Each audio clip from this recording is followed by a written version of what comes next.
See? I can attempt to have some kind of continuity with this series. So, from here on out, this series is probably going to start alternating between Nick and I recording and editing these together, and me doing it myself. So, if you notice that there are some subtle differences with how the videos are edited, it's just because I'm doing a worse job of editing than Nick does. And I'm not 100% sure if I'm going to include an outtakes end slate at the end of videos that I edit, just because I don't have confidence that I would have the same creative mind that Nick has with some of the editing in that, so I may leave outtakes to him. Nevertheless, we continue onward in the tunnel, and coming right up, we've got Electabuzz!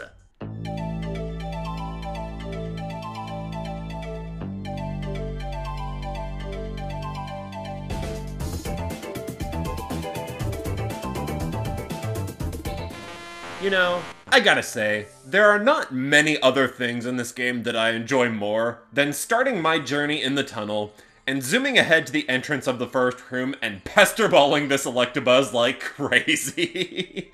I don't know why, it just brings me so much joy knocking this guy out.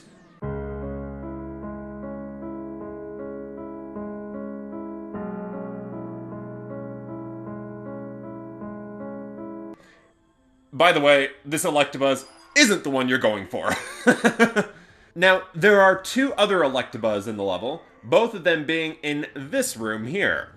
If you go through the stage without unleashing Zapdos out of its egg, these two Electabuzz are just standing around staring at these screens waiting for them to turn on or something. You can throw apples or pester balls at these guys and it will either stun them or knock them out respectively. After doing either of these, they will run towards these power generators and smack them up with electricity to turn them on. You can get pretty decent pose points for getting Electabuzz when he electrocutes the generator. And this still isn't the best way to get an Electabuzz picture. First of all, and this is shocking, I know, but just like literally everyone else in the tunnel, Electabuzz doesn't react at all to the flute. And while you'd think that hitting any of the Electabuzzes with apples and pester balls would produce decent pictures, this isn't the answer either.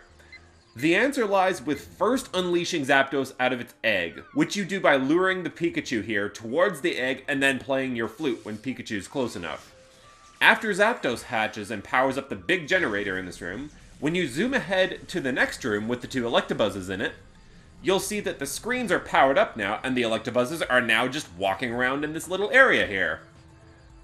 On top of the usual Electabuzz behavior with apples, pester balls, and the flute, these Electabuzzes are now interested in eating the apples that you throw. So, now your task would be to lure both Electabuzzes... Okay, am I using that right? Is the plural of Electabuzzes? I don't freaking know. But yeah. Lure both Electabuzzes towards you so that you can get perfect size points, and then just get a picture of one of them while they're eating your apple. Once you get a picture of an eating Electabuzz with the other Electabuzz also filling the picture, then you can get a picture like this! Honestly, the most difficult part of this picture would be to make sure there's a decent portion of the other Electabuzz in the picture so you can rack up those same Pokemon points. Thank you guys for watching! And we'll see you when we go for Zapdos!